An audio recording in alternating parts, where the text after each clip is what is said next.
Mes chers compatriotes, frères africains, hôtes du Mali,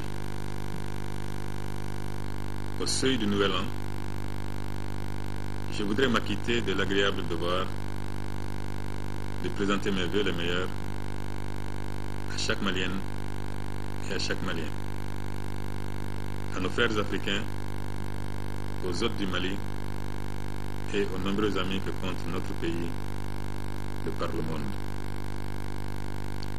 L'aube d'une année est par excellence un moment de prière pour nous-mêmes, pour tous ceux qui nous sont chers, afin que se réalisent nos aspirations les plus ardentes à une vie toujours meilleure.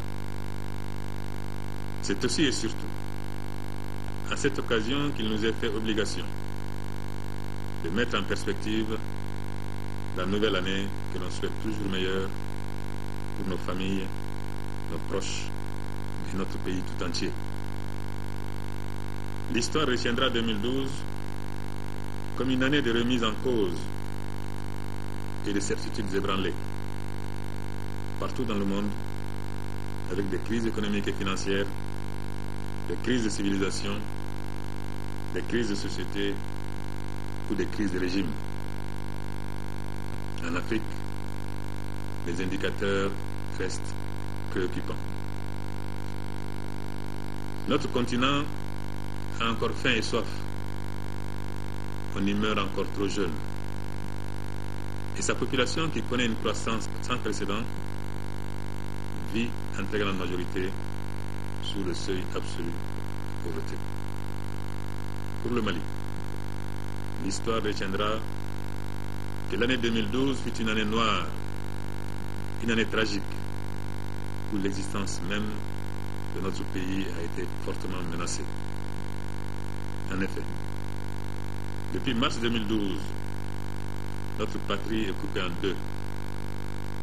Les 2/3 de notre territoire national, constitués des régions de Kidal, de Gao, de Tombouctou et d'une partie de la région de Mopti, sont occupés par des irrédentistes, des terroristes, djihadistes et autres salafistes, se réclamant de l'islam, mais en réalité tenant d'un anti-islam intégriste et rétrograde, des narcotrafiquants et d'autres acteurs du crime organisé et transfrontalier.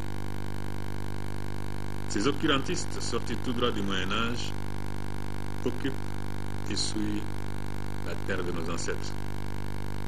Ils heurtent notre conscience nationale, humilient nos populations, violent nos femmes, s'attaquent à notre culture millénaire et jettent sur les routes de l'exode femmes, enfants, jeunes et vieux dans le cadre de la mise en œuvre de leur projet.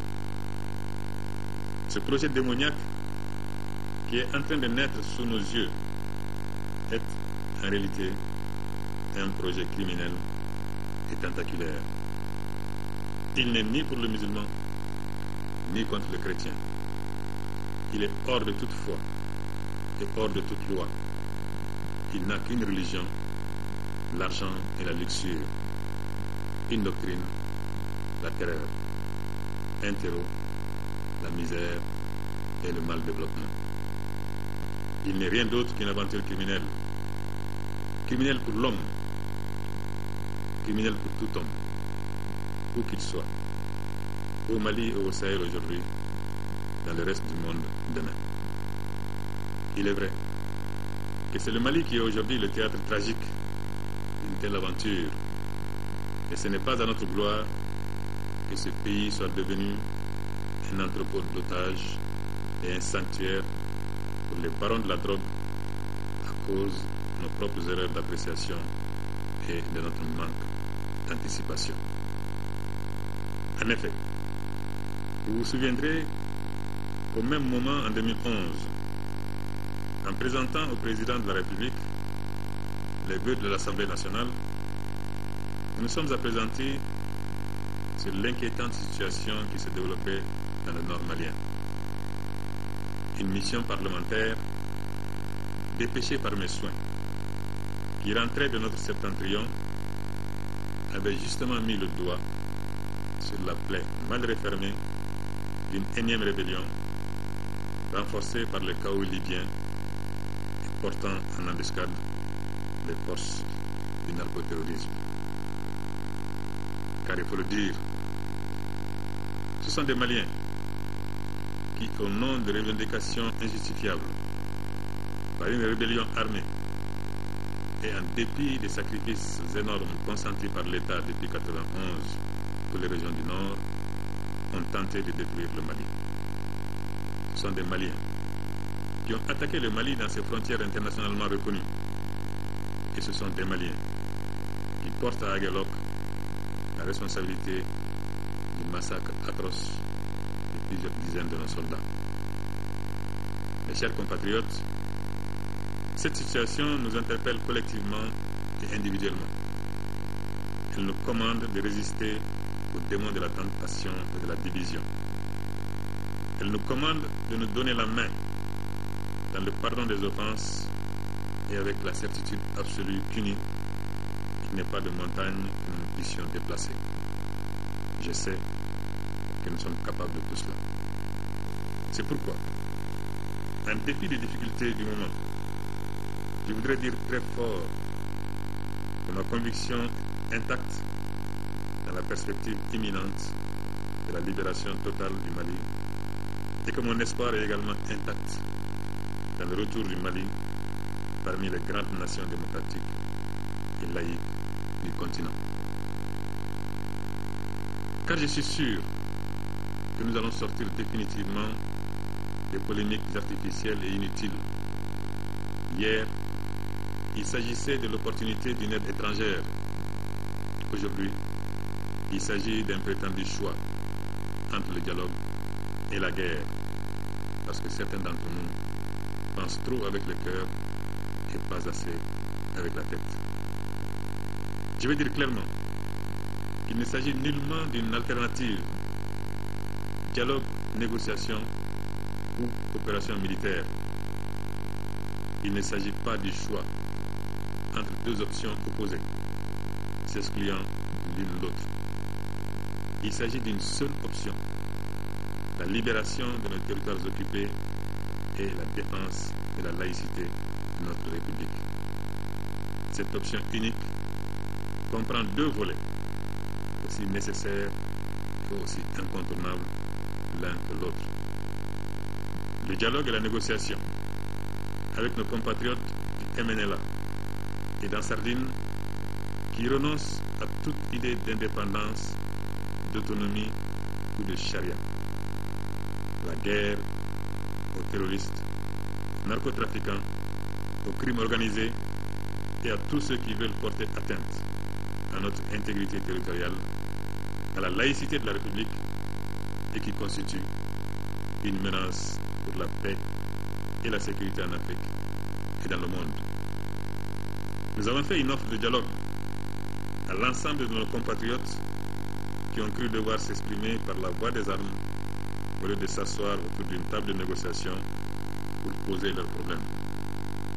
À ce jour, cette offre de dialogue reste intacte. Nous sommes prêts à engager un dialogue honnête et sincère dès que les préalables en seront réalisés. Je les engage à saisir cette opportunité et cette main tendue avant qu'il ne soit trop tard. Mes chers compatriotes, le président Blaise Compaoré du Burkina Faso conduit avec persévérance la médiation sous-régionale en vue de réaliser justement les conditions de ce dialogue. Dans les jours à venir, nous allons mettre en place la Commission nationale aux négociations qui mènera ce dialogue, bien entendu, en relation avec la médiation de la CEDEAO et tous les facilitateurs éventuels. C'est le lieu d'exprimer au président Compaoré notre profonde gratitude pour son investissement constant et de qualité. Depuis le déclenchement de la crise au Mali, les présidents en exercice de l'Union africaine et de la CEDEAO, respectivement, le président Yahi Boni du Bénin et le président Alassane Ouattara de la Côte d'Ivoire, n'ont ménagé ni leur personne ni leurs ressources pour être du côté de notre peuple en détresse. Qu'ils soient remerciés pour leur solidarité et leur sollicitude permanente à l'endroit du peuple malien. Mes chers compatriotes, chers frères africains, chers hôtes du Mali, dans cette crise majeure, le Mali enregistre non seulement le soutien actif de la CEDEAO, de l'Union africaine, mais aussi ceux de l'Union européenne, des Nations unies, de la France, des États-Unis d'Amérique, de la Chine, de la Russie et de nombreux autres partenaires bilatéraux et multilatéraux. C'est ainsi que ces derniers mois, à notre propre initiative et à celle de la CEDEAO, de l'Union africaine, des Nations unies et d'autres partenaires, de nombreuses et importantes rencontres ont été consacrées à la situation dans notre pays. Le Conseil de sécurité des Nations unies a adopté le 11 octobre 2012 la résolution 2071 sur le chapitre 7 qui autorise le secrétaire général des Nations unies à donner suite à la demande des autorités maliennes pour le déploiement d'une force militaire internationale dédiée à la reconquête des régions occupées du Nord aux côtés de nos forces armées et de sécurité. Dans le prolongement de la résolution 2071, s'est tenue ici même en novembre dernier la 11e réunion extraordinaire des chefs d'état-major de la CEDEAO, élargie aux experts militaires de la force en attente de l'Union africaine, des Nations unies et des pays partenaires. Cette réunion de haut niveau a élaboré un concept d'opération harmonisée, le CONOPS, qui fixe les axes stratégiques de l'intervention militaire dans notre pays. Enfin, la résolution 2085 du Conseil de sécurité des Nations unies, autorisant le déploiement des forces militaires internationales au Mali, fournit la légalité dont certains de nos amis avaient besoin pour aider notre pays à se libérer. Mes chers compatriotes, nous aurions souhaité que le processus conduisant à la libération des régions occupées fût plus court. Nous aurions souhaité que le martyre de nos populations fût le plus bref possible. Mais la guerre légitime, légale, rapide et propre que nous voulons mener avec l'appui de la communauté internationale requiert davantage de temps pour régler tous les détails techniques, stratégiques et politico-juridiques. Cependant, je puis vous assurer d'une chose, c'est que le Mali n'attendra pas des mois, comme certains semblent le préconiser. Nous n'attendrons pas que le cancer fasse des métastases dans tout le corps. La guerre contre les terroristes se fera plus tôt qu'on ne le pense. Et l'armée malienne y jouera les premiers rôles. Elle sera aux avant-postes et elle se prépare activement, conformément à sa vocation, à entreprendre dans un avenir proche la reconquête de notre dignité comme État et de notre souveraineté comme territoire. Telle est sa mission historique. Elle ne s'y déroulera pas. Mes chers compatriotes, la transition a pour mission de mettre un terme à l'occupation illicite d'une partie de notre territoire national. Je n'ai aucun doute sur notre volonté commune et notre détermination inébranlable à atteindre cet objectif parce qu'il est juste, parce qu'il est légitime et parce qu'il est noble. Mais nous avons également pour mission d'organiser des élections, des consultations électorales propres que notre peuple et nos amis appellent de tous leurs vœux. Dans cette perspective, le ministre de l'administration territoriale, de la décentralisation et de l'aménagement du territoire continue d'animer la classe politique au fin de parvenir au nécessaire consensus sur l'ensemble du processus électoral. À son actif, il faut retenir la tenue régulière des concertations avec la classe politique, l'esquisse du budget pour les élections 2013, le lancement de l'audit du fichier électoral consensuel et de l'évaluation du RAVEC, l'élaboration d'un calendrier électoral pour l'année 2013. Mes chers compatriotes, durant 2 décennies, nous avons organisé régulièrement des consultations électorales globalement acceptées par nous-mêmes et par la communauté internationale. Beaucoup de pays nous ont envié la vitalité de notre expérience démocratique et souvent n'ont pas manqué de s'en inspirer pour consolider la leur. Cet apprentissage plutôt réussi nous a donné le sentiment que nous étions arrivés à un stade que les grandes démocraties ont mis des siècles à construire et à consolider. Mais les événements de mars 2012 sont venus nous rappeler brutalement la fragilité de notre pratique démocratique. Ils sont venus nous prouver que les acquis étaient loin d'être irréversibles et aussi et surtout qu'en temps opportun, nous aurons à faire face à notre devoir de critique et d'autocritique. Ils sont venus nous convaincre que désormais nous n'avons plus le droit de faire semblant, que désormais nous devons bâtir ce pays sur du solide et que chacune et chacun d'entre nous doit lui céder un peu de son ego et un peu de ses intérêts. La transition préparera minutieusement les élections parce qu'elle est consciente, comme chacune et chacun d'entre vous, de l'apport de la démocratie dans la création des espaces de liberté et la libération des énergies créatrices pour trouver des réponses à la demande sociale et à la dynamique d'un développement qui change la vie des citoyens. La transition préparera minutieusement ces élections parce qu'elle est consciente que pour notre nation éprouvée, il faut un pouvoir fort de la légitimité populaire et disposant de plus de temps pour relever les défis qui seront nombreux.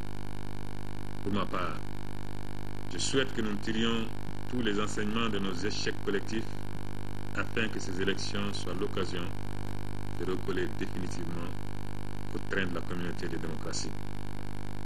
Ces élections doivent donner à notre peuple l'occasion de s'exprimer librement, de se réconcilier avec lui-même et avec les autres. Elles devront également marquer le retour intégral des coopérations bilatérales et multilatérales et celui des investisseurs. La gestion intelligente des défis liés à l'organisation des futurs scrutins et surtout leur réussite seront révélatrices de notre détermination à tourner définitivement la page de la crise et à doter notre pays d'institutions stables. Mes chers compatriotes, dans les jours à venir, fort de la synthèse des consultations antérieures ainsi que des avis de nos partenaires, le Premier ministre fera devant l'Assemblée nationale une déclaration articulée autour des 2 principaux axes de la mission de la transition sous forme d'une feuille de route. Cette feuille de route tant attendue de tous et qui ne peut plus attendre. Outre ces 2 missions majeures, le gouvernement de transition travaillera à assurer aux citoyens les services qu'ils sont en droit d'attendre de lui. Il sera particulièrement attentif à la situation alimentaire des populations déplacées et vulnérables. Il veillera également à reconstituer le stock national de sécurité dont le niveau a atteint la cote d'alerte à cause des pillages de ces magasins dans des régions sous occupation. Le ralentissement de l'activité économique depuis 8 à 9 mois est une réalité. Toutefois, le gouvernement a pris des mesures courageuses de stabilisation du cadre macroéconomique pour maintenir les dépenses à un niveau compatible avec les recettes de trésorerie. C'est ce qui permet aujourd'hui à l'État malien de rester encore debout, à la grande surprise de beaucoup d'observateurs. Le gouvernement œuvrera à relancer la coopération économique et financière avec les partenaires techniques et financiers, de même qu'il prendra des initiatives nécessaires pour instaurer un dialogue permanent et fécond avec tous nos partenaires. Certes, les impatiences et les insatisfactions se manifesteront ici et là. Les conflits sociaux ne pourront être évités, mais à chaque fois, nous privilégierons le dialogue et la concertation pour trouver les meilleures solutions possibles aux revendications qui, pour être légitimes, n'en devront pas moins rester dans les limites de ce qui est raisonnablement supportable et ne compromet pas les objectifs de la transition. Je souhaite que chaque Malienne et chaque Malien garde constamment à l'esprit le contexte de crise politico-sécuritaire que nous vivons et qui est synonyme de raréfaction des ressources de l'État. Mes chers compatriotes, en temps de paix comme en temps de guerre, le sport se révèle souvent être un puissant facteur d'unité, de cohésion et un domaine par excellence d'expression du sentiment d'appartenance nationale auquel j'attache la plus haute importance. À cet égard, l'inattendu sacre continental de l'USFAS à la deuxième camp foot, la Coupe d'Afrique militaire de football, jouée il y a seulement quelques jours en Côte d'Ivoire, a été un grand motif de satisfaction au regard des conditions de préparation et de participation à la dite compétition. Je leur renouvelle mes très chaleureuses félicitations ainsi que mes encouragements pour les nombreux défis à venir. Le gouvernement prendra toutes les dispositions utiles pour créer les conditions d'une participation honorable de nos militaires aux prochains championnats d'Afrique et du monde qui auront lieu en 2013, respectivement au Tchad et en Azerbaïdjan. Il en sera de même pour toutes les autres formations sportives nationales engagées sur plusieurs fronts pour en 2013.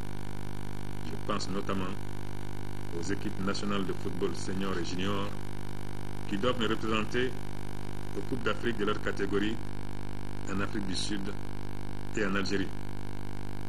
Je pense aussi aux équipes nationales de basketball qui doivent nous représenter dans 3 compétitions de haut niveau.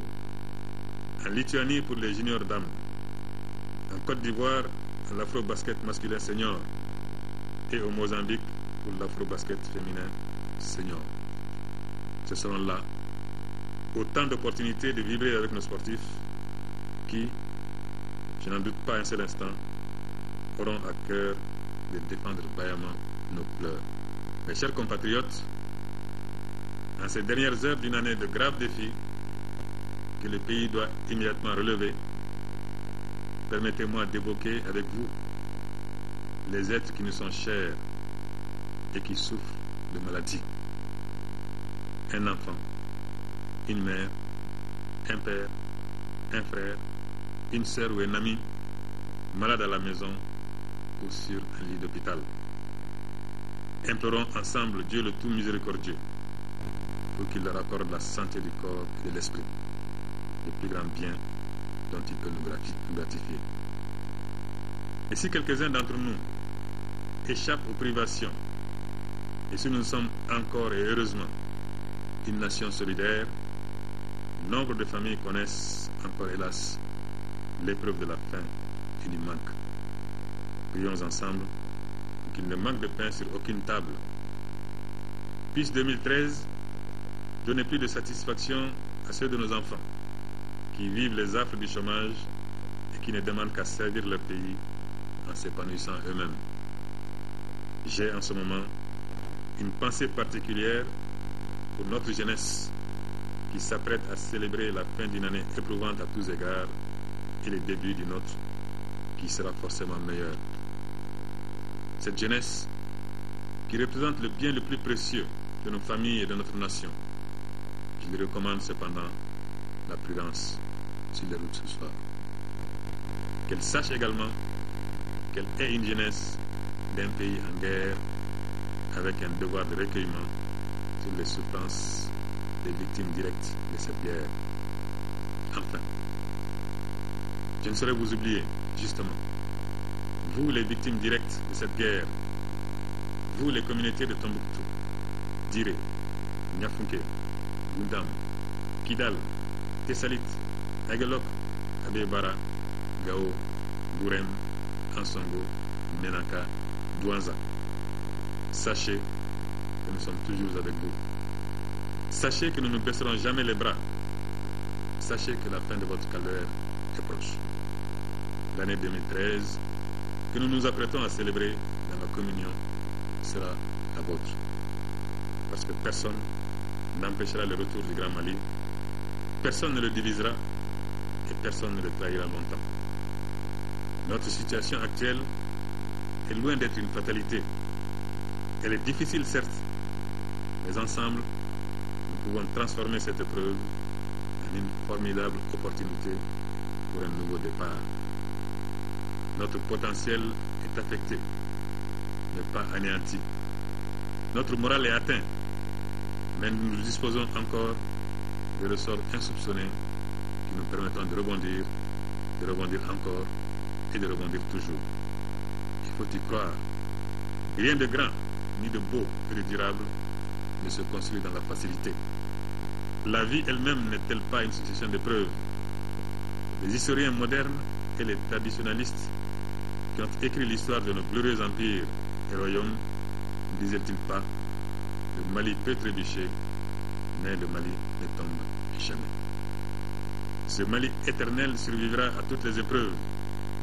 Chaque Malienne et chaque Malien doit se convaincre qu'il a un devoir vis-à-vis de ce grand pays. Nous parcourrons jusqu'au bout notre chemin de croix sans faiblir et le regard haut, parce que nous savons qu'au bout, il y a la victoire. Dans quelques mois, je vous le dis, la tragédie que nous vivons en ce moment ne sera plus évoquée qu'au passé. Elle appartiendra au souvenir et notre pays aura repris sa marche inexorable vers son destin. Mes chers compatriotes, frères africains, hôtes du Mali, je vous renouvelle mes vœux d'une bonne et heureuse année. Que l'année 2013 soit une année de santé, de prospérité, de succès pour vous, vos familles, vos proches et vos amis. Vive le Mali, indivisible, démocratique et laïque. Que Dieu vous bénisse. Merci.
Les gens